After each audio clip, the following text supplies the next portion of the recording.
سورۃ المائدہ آیت نمبر 77۔ اعوذ باللہ من الشیطان الرجیم، بسم اللہ الرحمن الرحیم۔ قل یا اہل الکتاب لا تغلوا فی دینکم غیر الحق ولا تتبعوا اہواء قوم قد ضلوا من قبل وأضلوا كثيرا وضلوا عن سواء السبيل۔ گزشتہ آیات میں اہل کتاب کی کچھ کجرویاں، گمراہیاں اور بدعملیوں کا تذکرہ تھا، اور ان میں ایک کجروی اور گمراہی یہ تھی کہ بعض اہل کتاب نصارہ اس بات کے قائل ہوئے تھے کہ حضرت مسیح عیسیٰ علیہ الصلاۃ والسلام وہ خود الہ ہیں، اللہ ہیں، جس کو عقیدہ حلول یا عقیدہ اتحاد کہا جاتا ہے۔ اور کچھ اس کے قائل ہوئے تھے کہ حضرت عیسیٰ علیہ الصلاۃ والسلام تین خداؤں میں سے ایک تیسرے ہیں۔ ان دونوں قسم کے فرقوں کو قرآن کریم نے کافر قرار دیے کہ یہ کافر ہیں، اور اس کے بعد حضرت عیسیٰ علیہ الصلاۃ والسلام کی حقیقت کہ وہ کیا ہیں قرآن کریم نے اس کو ذکر کر دیا کہ وہ مریم کے بیٹے ہیں اور رسول ہیں۔ ان سے پہلے بھی رسول گزرے ہیں جن کو معجزات دیے گئے تھے، ان کو بھی معجزہ دیا گیا ہے، اور کسی نبی کے صاحب معجزہ ہونے سے اس کا خدا ہونا لازم نہیں آتا۔ تو حضرت عیسیٰ علیہ الصلاۃ والسلام بھی اگر صاحب معجزہ ہیں تو یہ خدا نہیں ہوں گے بلکہ اللہ کے رسول اور بندے ہیں۔ اس آیت میں ایک دوسرے رخ سے ان کی کجروی اور گمراہی کو ذکر کیا جا رہا ہے۔ ایک طرف تو وہ اللہ کے نبیوں کو خدائی مرتبے پر فائز کرتے تھے، اور دوسری طرف ان کی تکذیب کر کے ان کے قتل تک سے دریغ نہیں کرتے تھے۔ یہود نے کتنے ہی انبیاء کو جھٹلایا اور کتنوں ہی کو انہوں نے قتل کیا، تو یہ افراط اور تفرید کا شکار تھے۔ اس آیت میں قرآن کریم اہل کتاب کو افراط اور تفرید اور اعتدال کے راستے سے ہٹنا اس سے منع کر رہا ہے کہ یہ مت کرو۔ اور اہل کتاب کو جب بھی حکم ہے تو مسلمانوں کو بھی حکم ہے کہ مسلمانوں کو چاہیے کہ وہ اعتقاد اور دین کے مسئلے میں اعتدال پر قائم رہیں، افراط اور تفرید سے بچیں۔ تو فرمایا کہ اے نبی صلی اللہ علیہ وآلہ وسلم آپ کہہ دیجئے، یا اہل الکتاب، اے اہل کتاب، لا تغلوا فی دینکم، تم غلو مت کرو اپنے دین میں۔ غلو کہتے ہیں لغت میں حد سے تجاوز کرنے کو، حد سے آگے نکلنے کو، اور اصطلاح میں دین میں اور اعتقاد میں جو خدائی حدود ہیں ان سے آگے نکلنے کو غلو کہا جاتا ہے۔ مثال کے طور پہ انبیاء کے لیے اللہ نے یہ حد ذکر کی ہے کہ وہ خلق خدا میں ساری مخلوق سے افضل ہوتے ہیں، لیکن اللہ کے بندے ہوتے ہیں، نہ اللہ کے وہ بیٹے ہیں نہ وہ خود اللہ ہیں۔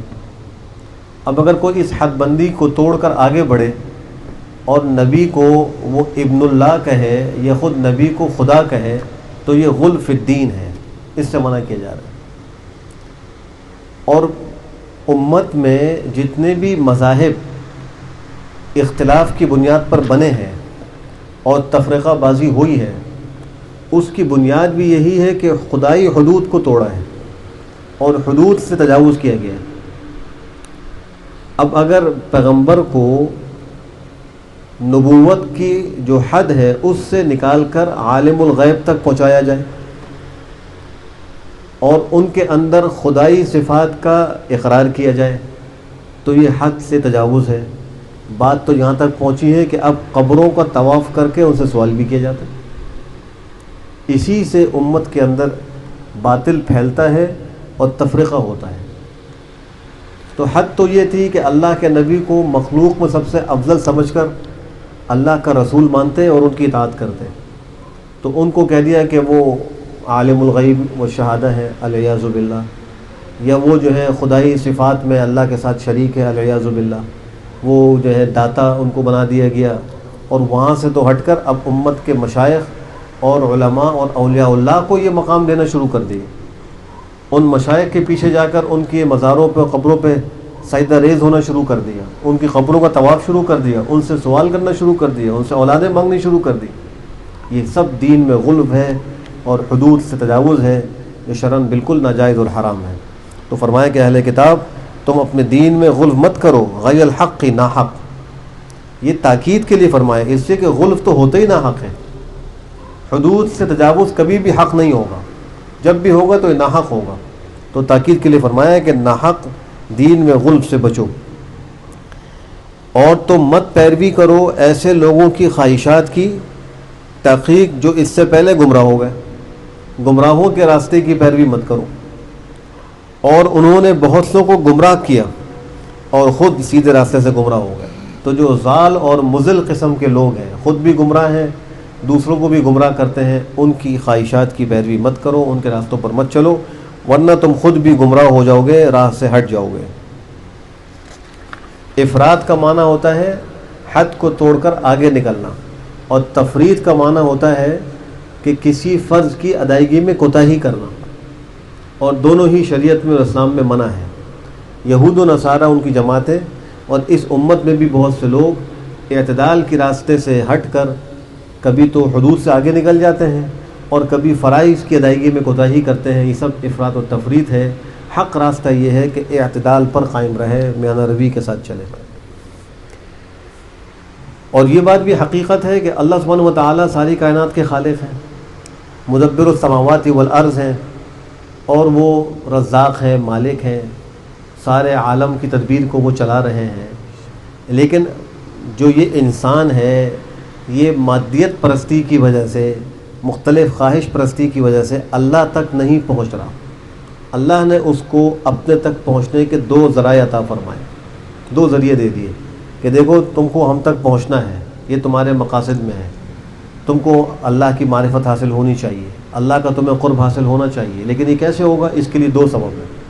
ایک تو اللہ نے کتابیں نازل کر دی، تورات، زبور، انجیل، اور آخر میں قرآن کریم، جو ساری کتب سابقہ کے لیے ناسخ ہے، کتاب ہدایت، اور صحف بھی اللہ نے اتارے انبیاء پر۔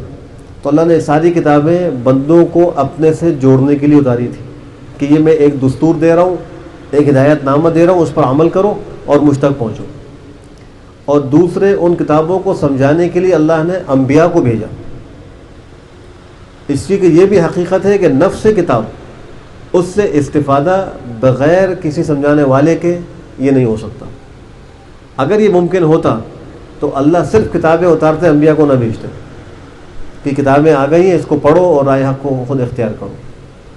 لیکن اللہ سبحانہ و تعالیٰ نے کتابیں اتار کر انبیاء کو بھی بھیجا، اور انبیاء کو ان کتابوں کا پورا نمونہ بنایا، اور امتوں کے لیے مثال بنایا کہ دیکھو ہم نے جو تم کو احکام دیے ہیں، یہ نبی بھیج رہے ہیں، دیکھو اس کا پورا نمونہ ہے، اس کے مطابق اپنے آپ کو بنا لو، تم کامیاب ہو جاؤ گے۔ تاکہ کل کو یہ نہ کہہ سکے اللہ ہم نے تو کوئی نمونہ دیکھا ہی نہیں تھا کہ ہم نے بننا کیسے ہے، رہنا کیسے ہے، کھانا کیسے ہے، پینا کیسے ہے، زندگی کیسے گزارنی ہے۔ تو اللہ نے وہ بھی حجت تام کر دی کہ ہم نے تمہارے سامنے نبی کو مبعوث کر دیا ہے۔ نبی آخر الزمان صلی اللہ علیہ وسلم چونکہ اللہ کے آخری نبی ہیں، قیامت تک آپ کے بعد کوئی نیا نبی نہیں آئے گا، تو پھر ان کے جو نائبین ہیں ان کے ذریعے سے آج یہ ہدایت کا سلسلہ چل رہا ہے، علماء اور مشائخ، اور قیامت تک چلتا رہے گا۔ اب نہ کوئی نئی شریعت آئے گی، نہ کوئی نیا نبی آئے گا، یہی قرآن کریم اور یہی شریعت ہے جو قیامت تک آنے والے انسانوں کے لیے راہ ہدایت ہے، اور یہی ہمارے نبی آخر الزمان آخری نبی ہیں، کوئی نیا نبی قیامت تک نہیں آئے گا۔ لعن الذين كفروا من بني إسرائيل على لسان داود وعيسى ابن مريم ذلك بما عصوا وكانوا يعتدون۔ لعنت کی گئی بنی اسرائیل کے کافروں پر، داود علیہ السلام کی زبان پر اور عیسیٰ ابن مریم علیہ السلام کی زبان پر، یہ اس وجہ سے کہ انہوں نے نافرمانی کی اور وہ حد سے تجاوز کیا کرتے تھے۔ دو انبیاء کا تذکرہ کیا ہے، ورنہ تو حضرت موسیٰ علیہ السلام کے بعد سے لے کر نبی آخر الزمان تک جتنے بھی انبیاء ہیں، ان سب نے بنی اسرائیل کے کافروں پر لعنت کی ہے۔ قرآن کریم نے ذکر صرف 2 نبیوں کا کیا ہے، ایک حضرت داؤد علیہ السلام، ایک حضرت عیسیٰ علیہ السلام۔ مفسرین نے لکھا ہے کہ ایک ساحلی شہر کے کنارے پر قوم آباد تھی، اور ان کی جو گزر بسر تھی وہ مچھلی کے شکار پر تھی۔ ان کو یہ کہہ دیا گیا کہ تمہیں مچھلی کی شکار کی اجازت ہے، لیکن ہفتے کے دن شکار نہیں کر سکتے، ہفتہ تمہاری عبادت کے لیے مقرر ہے۔ انہوں نے اس حکم کی خلاف ورزی کی حیلہ کر کے کہ سمندر کے کنارے پر کچھ حوض اور تالاب بنا دیے، اور اس سے کچھ نہریں چھوٹی سمندر سے ملا دیں۔ جب ہفتے کا دن ہوتا اور مچھلیاں آزمائش کے طور پر بالکل سطح سمندر کے اوپر آتی تو وہ ان نالیوں کو کھول دیتے، پانی حوضوں کے اندر آ جاتا اور ان کے ساتھ مچھلیاں بھی آ جاتی، پھر اس نالی کو بند کر دیا کرتے، اور ہفتے کے دن گزرنے کے بعد اپنے تالابوں سے مچھلیاں پکڑ لیتے اور کہتے ہیں کہ ہم نے ہفتے کو تو شکار نہیں کیا، ہم نے تو اتوار کو کیا۔ اس پر اللہ کی طرف سے عذاب آیا ان لوگوں پہ، اور ان کے چہروں کو مسخ کیا گیا، بندروں اور خنزیر کی شکل میں مسخ کیا گیا۔ اور 9ویں سپارے میں سورہ اعراف میں اس کا تذکرہ انشاءاللہ آئے گا۔ تو ان لوگوں کی جو لعنت ہوئی حضرت داؤد علیہ السلام کی زبانی ہوئی۔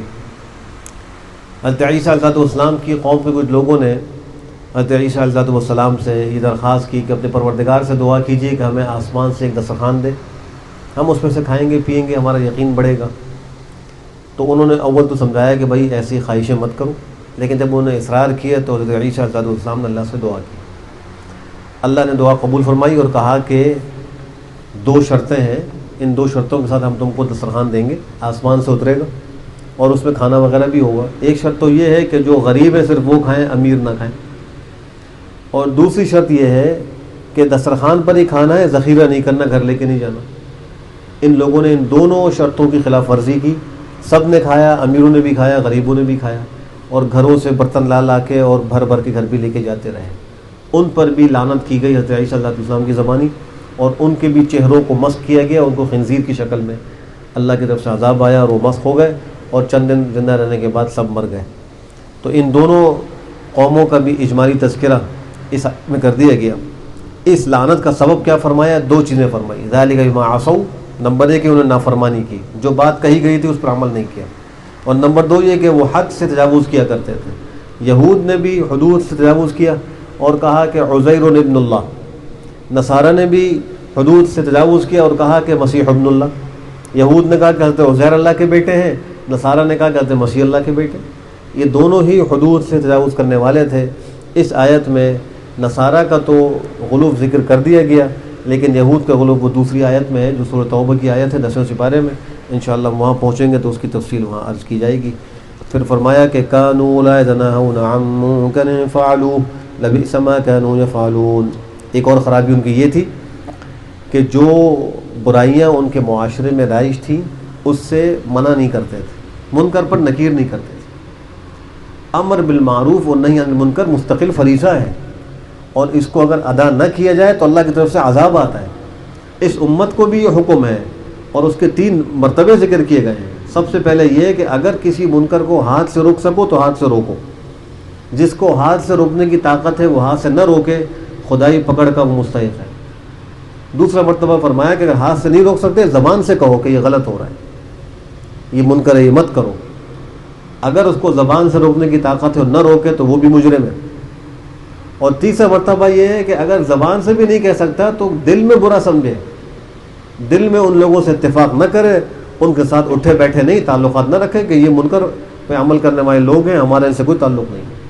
یہ 3 مراتب ہیں۔ اگر اس کی خلاف ورزی ہو تو یہ یہود و نصارہ کی مشابہت ہے، یہ ان کا حال ہے۔ اللہ فرماتا ہے کانوا لا يتناهون، ایک دوسرے کو منع نہیں کرتے تھے، عن منکر، اس فعل کے دوبارہ کرنے سے، فعلوہ، جس کو انہوں نے پہلے کیا تھا۔ جو کام برائی کا پہلے کیا دوبارہ اس کے کرنے سے ایک دوسرے کو منع نہیں کرتے تھے۔ آگے اللہ فرماتے ہیں بہت ہی برا ہے جو وہ فعل کیا کرتے تھے، یہ بہت برا کام ہے کہ منکر پر نکیر نہ کی جائے۔ حدیث شریف کی روح سے جو لوگ خود گناہ نہ کرتے ہوں لیکن اپنی آنکھوں سے گناہ ہوتے ہوئے دیکھتے ہوں، اور ان 3 مراتب میں جس پر بھی وہ قادر ہیں اس مرتبے کے مطابق روکتے نہ ہوں، تو اگر اللہ کا عذاب ان نافرمانوں پر آئے گا تو اس پر بھی آئے گا، باوجود کہ نماز پڑھ رہا ہے، باوجود ہے کہ روزے رکھ رہا ہے، اللہ کے احکام کی پاسداری کر رہا ہے، لیکن اپنی ذمہ داری امر بالمعروف اور نہی عن المنکر کے حوالے سے پوری نہیں کر رہا، تو یہ بھی خدائی عذاب کا مستحق ہوگا۔ ترى كثيرا منهم يتولون الذين كفروا لبئس ما قدمت لهم انفسهم ان سخط الله عليهم وفي العذاب هم خالدون۔ آگے ان کی ان برائیوں اور کجرویوں کا ایک سبب ذکر کیا، اور وہ سبب یہ ہے کفار کے ساتھ دلی دوستی۔ مشرکین اور کفار جو اللہ کے نافرمان اور باغی ہیں، ان سے دلی تعلقات یہ سبب ہوتے ہیں کجروی کے۔ جب انسان اللہ کے دشمنوں سے دوستی کرے گا تو اس کے اندر بھی انہی لوگوں کی صفات آئیں گی، اور ویسے وہ بھی باغی بنے گا۔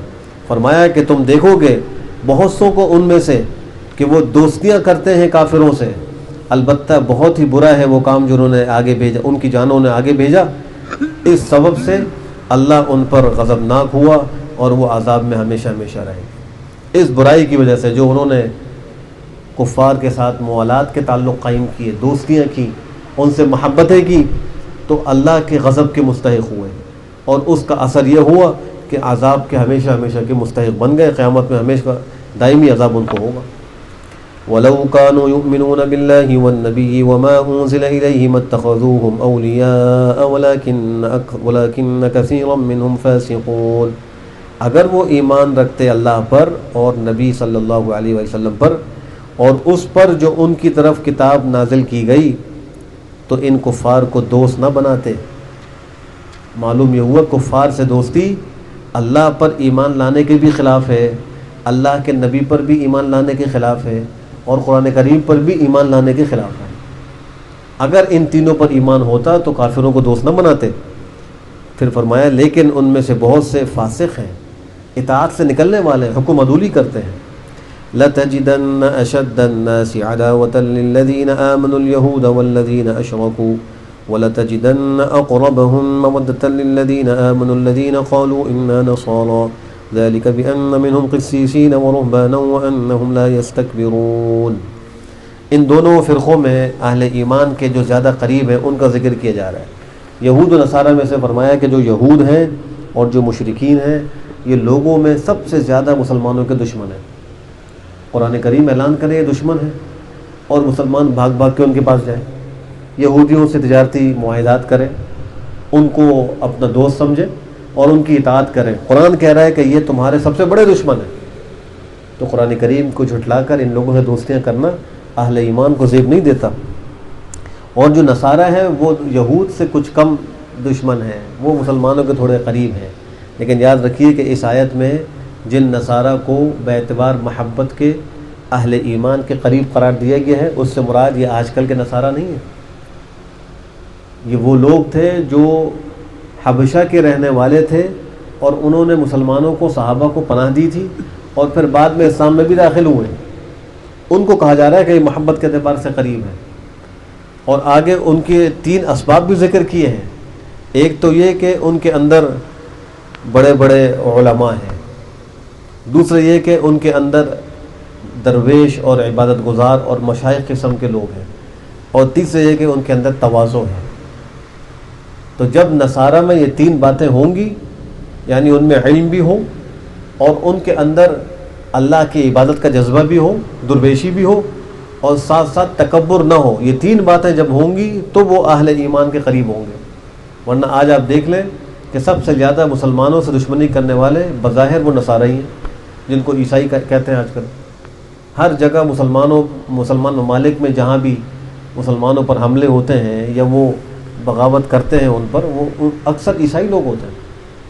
اور جتنی جنگیں ہوئی اس سے پہلے مسلمانوں کا جن میں قتل عام ہوا، اس میں بڑا حصہ عیسائیوں کا تھا۔ اور قرآن کریم کہہ رہا ہے کہ یہ عیسائی اہل ایمان سے قریب ہیں، لیکن 3 وجہ سے۔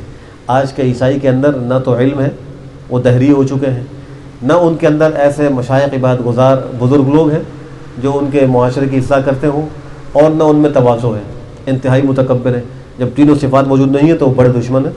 تو فرمایا کہ ضرور بے ضرور آپ پائیں گے لوگوں میں سب سے زیادہ سخت باعتبار دشمنی کے اہل ایمان کے ساتھ یہود کو، اور ان کو جنہوں نے اللہ کے ساتھ غیروں کو شریک کیا۔ مسلمانوں کے ساتھ دشمنی کے اعتبار سے سب سے زیادہ سخت آپ پائیں گے یہودیوں کو اور مشرکین کو، اور آپ پائیں گے ان میں سے سب سے زیادہ قریب باعتبار محبت کے اہل ایمان کے ساتھ ان لوگوں کو جنہوں نے کہا کہ ہم تو نصارہ ہیں، یہ اس وجہ سے کہ بِأَنَّ مِنْهُمْ قِسِّيسِينَ، ان کے اندر قسیس ہیں۔ قسّن کہتے ہیں بڑے عالم کو، جس کو اللہ نے بڑا علم دیا ہو۔ یہود میں بھی علماء تھے لیکن وہ کم تھے نصارہ کی بنسبت، اور یہود کے جو ایمان لانے والے لوگ تھے وہ بہت کم تھے، نصارہ کے لوگ پھر بھی کچھ زیادہ اسلام میں داخل ہوئے۔ حضرت عبداللہ ابن سلام اور ان کے رفقا، یہ چند علماء تھے یہود کے جن کو اللہ نے اسلام کی توفیق دی، ورنہ اکثر یہود تو غیر مسلم رہے، اور نصارہ کا ایک بڑا طبقہ ان کو اللہ نے توفیق دی، اس لیے کہ ان میں علم موجود تھا۔ ورہباناً، اور ان میں راہب ہیں، عبادت گزار، مشائخ ہیں، درویش ہیں، وانہم لا یستکبرون، اور بے شک وہ تکبر نہیں کرتے، یہ اس وجہ سے۔ اللہ سبحانہ وتعالی ہم سب کو قرآن کریم سمجھنے، پڑھنے، اس پہ عمل کرنے کی توفیق نصیب فرمائے۔ الحمدللہ رب العالمین والعاقبۃ للمتقین، والصلاة والسلام علی خیر خلقہ محمد وعلی آلہ وصحبہ اجمعین۔ اللہم ارنا الحق حقا وارزقنا اتباعہ، وارنا الباطل باطلا وارزقنا اجتنابہ۔ اے اللہ ہم سب کے لیے قرآن کا سمجھنا آسان فرما۔ اے اللہ ہم سب کو قرآن کریم پر عمل کرنے کی توفیق نصیب فرما۔ اے اللہ ہم سب کو جناب نبی کریم صلی اللہ تعالیٰ علیہ وآلہ وسلم کی کامل اتباع کی توفیق نصیب فرما۔ اے اللہ ہمیں آپ کی سنتوں پر عمل کرنے کی توفیق نصیب فرما۔ اے اللہ ہمارے بیماروں کو شفا صحت نصیب فرما۔ اے اللہ ہمارے پریشان حالوں کو، اے اللہ پریشانیوں سے نجات نصیب فرما، مشکلات سے اے اللہ ان کو نجات نصیب فرما۔ اے اللہ جو ہمارے مرحومین ہیں ان کے کامل مغفرت فرما، درجات کو بلند فرما۔ اے اللہ ارحم الراحمین، جن لوگوں نے دعاؤں کے لیے کہا ہے یہ کہنا چاہتے تھے، آپ سب کے ناموں سے واقف ہیں، سب کی حاجات سے واقف ہیں۔ اے اللہ سب کی جائز ضروریات کو غیب سے پورا فرما۔ اے اللہ جملہ مشکلات کو حل فرما، مقاصد حسنہ میں کامیاب و کامران فرما۔ سبحان ربک رب العزت عما یصفون، وسلام علی المرسلین، والحمد للہ رب العالمین، وصلی اللہ وسلم علی خیر خلقہ محمد وعلی آلہ وصحبہ اجمعین برحمتک یا ارحم الراحمین۔